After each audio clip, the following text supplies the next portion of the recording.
Magandang buhay mga sis. Ito na ang aking homemade apple cider vinegar na ginawa, no?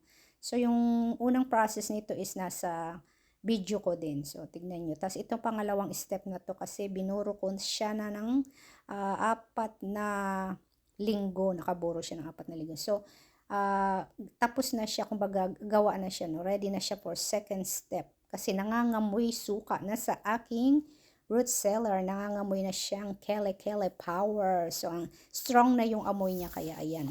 Ayan na, sinala ko na siya. Ginamit ko yung cloth, kasi mas maganda yung kasi. Hindi sasama yung mga balat ng mansanas. Talagang pino siya, yung makikita nyo. Talagang katas lang yung makukuha mo.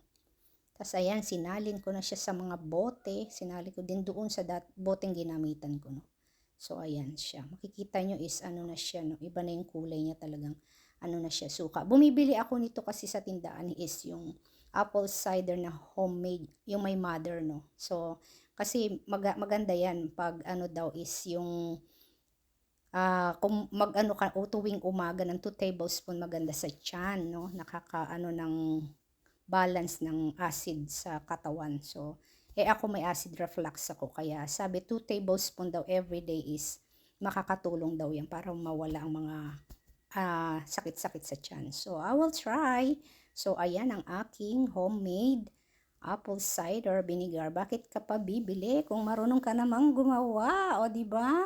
O, bongga. Ayan. So, stock up ko yan. So, the more na maging matagal is mas masarap.